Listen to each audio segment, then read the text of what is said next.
Hello नमस्कार दोस्तों, आप सभी का स्वागत है मेरे YouTube channel the visionary guide 2047 पर। आपके लिए आप नई एक वैकेंसी लेके आया हूँ, वो है अग्निवीर नेवी में एमआर की वैकेंसी। तो एमआर का मतलब होता है मैट्रिकुलेशन रिक्रूटमेंट। तो इसके तहत आपका यदि 10वीं पास है तो आप इसे वैकेंसी का आप फॉर्म भर सकते हैं। क्या रहेगी आपकी एलिजिबिलिटी, किस तरह से रहेगा इसका सिलेक्शन प्रोसेस और क्या रहेगी आपकी इसकी एग्ज़ाम फीस। तो इस तरह की पूरी जानकारी मैं इस वीडियो में आगे तक दूंगा। आप अंत तक बने रहिएगा और अच्छा लगे तो अपने दोस्तों के साथ शेयर और सब्सक्राइब करिएगा, ठीक है। तो आपकी इंपॉर्टेंट डेट्स की मैं बात करूँ तो आपका एप्लीकेशन अभी 29 मार्च 2025 आपका स्टार्ट हो जाएगा और लास्ट डेट अप्लाई करेगा आपका 10 अप्रैल, ठीक है, अप टू 5 PM।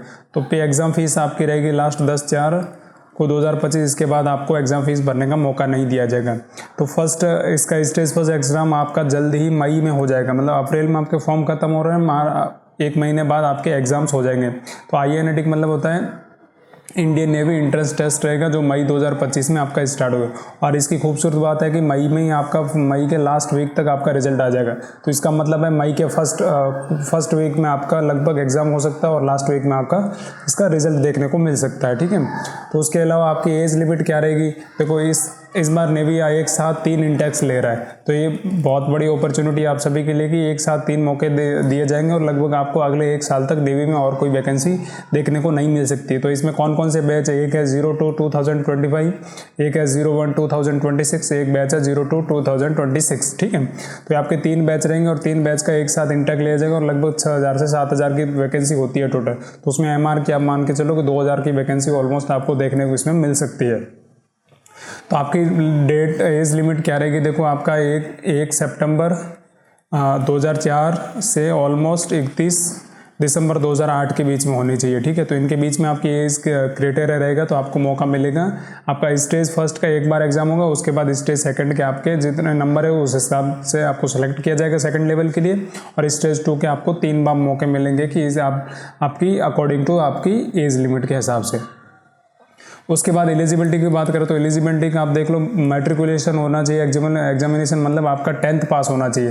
तो ऐसा नहीं है कि 10th हो, मतलब 12th भी हो सकता है, ग्रेजुएशन कुछ भी होता है, लेकिन मिनिमम आपका 10th होना चाहिए और आपकी एज होनी चाहिए 17.5 से 21 साल के बीच में, ठीक है।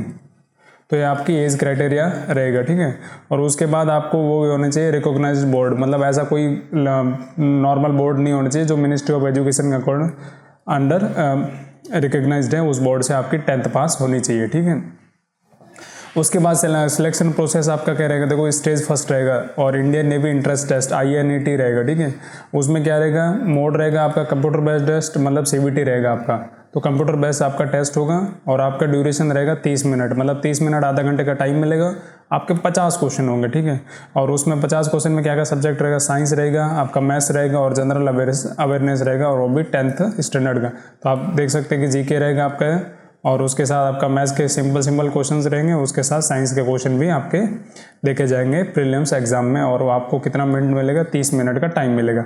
तो नेगेटिव मार्किंग रहेगी, हाँ जी हाँ, नेगेटिव मार्किंग रहेगी। आपको ईच करेक्ट आंसर को एक नंबर मिलेगा और आपका नेगेटिव होएगा तो उसका 0.25 आपका कट लिया जाएगा। और एग्जामिनेशन फीस कितनी रहेगी, 550 रुपये रहेगी, प्लस 18% GST जो भी होगा वो आपको पे करना पड़ेगा, ठीक है। तो ऑलमोस्ट 600 रुपये आपकी एग्जामिनेशन फीस आप मान के चलो। तो उसके बाद आपका सिलेक्शन प्रोसेस का स्टेज सेकंड देखेंगे तो उसमें क्या होगा, PFT मतलब फिजिकल फिटनेस टेस्ट रहेगा और मेडिकल एग्जामिनेशन रहेगा। आपका फिजिकल फिटनेस टेस्ट रहेगा और मेडिकल एग्जामिनेशन हो जाएगा उसका। तो फिजिकल फिटनेस टेस्ट में क्या रहेगा, आपका मेल कैंडिडेट होना चाहिए और आपको 1600 मीटर की रनिंग 6.5 मिनट में। तो मतलब एक ईजी सा है कि इतना कोई टिपिकल नहीं है, कर सकता है आराम से। और 20 स्क्वाट्स लगानी है, मतलब उठक बैठक 20 आपको उठक बैठक लगानी है और 10-12 आपको पुशअप लगानी है if you are male candidates. यदि फीमेल कैंडिडेट्स हैं उनके लिए वही 1600 मीटर रनिंग और उसमें आपको टाइम मिल जाएगा 8 मिनट। और 15 स्क्वाट्स लगेंगे, जो 20 का 15 कर दिए, और 12 पुशअप की जगह आपको में 10 बेंट नी सिटअप लगानी पड़ती है, ठीक है। उसके बाद आपकी जॉब प्रोफाइल क्या रहेगी, ये बहुत जानने वाली चीज़ है और बहुत सारे लोगों को कन्फ्यूजन रहता है कि हमें इस जॉब के तहत करना क्या पड़ेगा। तो देखो एक सिंपल सा फर्स्ट है शेफ के रूप में आपका कुकिंग, ठीक है। तो responsible for the preparing food vegetarian और नॉन वेजिटेरियन। तो आपको खाना बनाना पड़ सकता है, वो वेजिटेरियन भी हो सकता है, वो नॉन वेजिटेरियन हो सकता है, वो भी रिक्वायरमेंट होता है सेलर्स एंड ऑफिसर का। जैसा वो रिक्वायरमेंट करते हैं वैसा आपको प्रोवाइड करना पड़ सकता है। तो उसमें ऐसा नहीं होगा कि हम नॉन वेजिटेरियन नहीं बना सकते, वो आपका जॉब है, आपको बनाना पड़ेगा।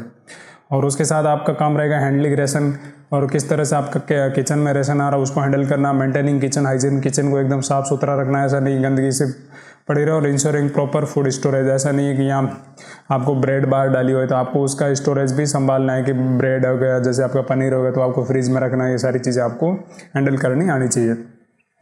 उसके बाद स्टूवर्ड या वेटर सर्विस स्टाफ, तो ऑफिसर और मैस सेलर मैस में सर्विंग फूड, आपको जो भी ऑफिसर्स रहेंगे उनको फूड सर्व करना होता है। आपको मैनेजिंग इन्वेंट्री, तो इन्वेंट्री मैनेजमेंट का ये है कि भाई किचन में किस चीज़ की कमी है तो उस चीज़ों को पूर्ति करते रहना, ऐसे नहीं कोई चीज़ कमी है तो ऐसे नहीं बोल सकते कि ये चीज़ है नहीं, तो आपको इन्वेंट्री मैनेजमेंट होना चाहिए। Handling accounts of the mess facilities and maintaining cleanliness, तो आपको किचन की एकदम क्लीननेस होनी चाहिए। उसके बाद जो भी मैनेजमेंट है, हॉस्पिटल सर्विस है, उनको सबको आपको असिस्ट करना भी पड़ सकता है। उसके बाद आपके जॉब हाइजीनिस्ट और सैनिटरी वर्कर के रूप में आप देखी जा सकती है कि आपको सैनिटरी वर्कर के हाइजीन इन द वॉशरूम, आपको वॉशरूम साफ़ करना पड़ सकता है, और अदर एरिया जो भी मेंटेन करना है उनको नेवल शिप के अंदर वो आपको करना पड़ सकता है। इसके अलावा और एडिशनल रिस्पॉन्सिबिलिटी होती है कि आपको trade specific duty Agniveer MR sellers also, safety drills में आपको भाग लेना पड़ सकता है। फायर फाइटिंग आप मतलब स्किल आपको सिखाई जाएगी। डैमेज कंट्रोल एक्टिविटीज़ भी आपको उसमें भी आपको, और रेस्पॉन्सिबिलिटी ऐसा नहीं कि हमें सिर्फ किचन का काम देखना, तो आपको एज ए आपको सैनिक के रूप में भी आपको काम लिया जा सकता है। ऐसा नहीं है कि हमारा सारा काम यही रहेगा, वो तो आपका प्रायोरिटी रहेगा, लेकिन उसके साथ आपको बेसिक और चीज़ें भी आनी चाहिए। Undergo rigorous physical training and discipline as a part of the naval, आपको डिसिप्लिन फॉलो आना है। ऐसा नहीं हम किचन में खाना बनाएंगे ये सारी चीज़ें, लेकिन आपको डिसिप्लिन होना चाहिए नेवल का। अपॉर्चुनिटी और get to opportunity to learn and grow within the navy for future career advance, आपको नेवी मौका भी देगी कि आप आगे पढ़ के आगे की जॉब को भी निकाल सकते हैं।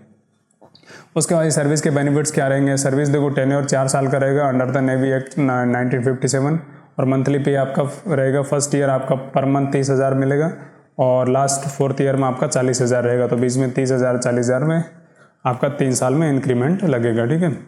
और अपॉन उसके बाद सेवानिधि पैकेज है आपको, तो सेवानिधि पैकेज में क्या है कि 5.02 लाख का आप कंट्रीब्यूशन करते हैं, और 5.02 लाख का गवर्नमेंट कंट्रीब्यूशन करती है।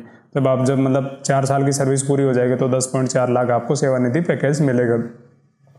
उसके साथ आपका इंश्योरेंस कवर भी मिलता है कि आपको यदि विद इन 4 साल में आपका कुछ हो जाए या मिसहैप हो जाए तो आपको 48 लाख का life insurance during the tenure, मतलब 48 लाख रुपए आपकी फैमिली को मिलेंगे।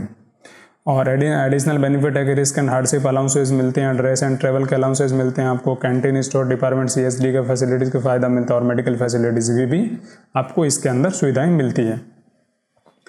Thank you for watching this session. I hope कि आपको ये सारी चीज़ें पसंद आई होगी, और ऐसी चीज़ों को हमारे यूट्यूब चैनल पे हमें बहुत सारी चीज़ों को हम एक्सप्रेस कर रहे हैं, तो उनको देखने के लिए आपका शुक्रिया। हमारे साथ ऐसे ही बने रहिए, हम आपके लिए जल्दी कोई नई अपडेट लेकर आएंगे। शुक्रिया।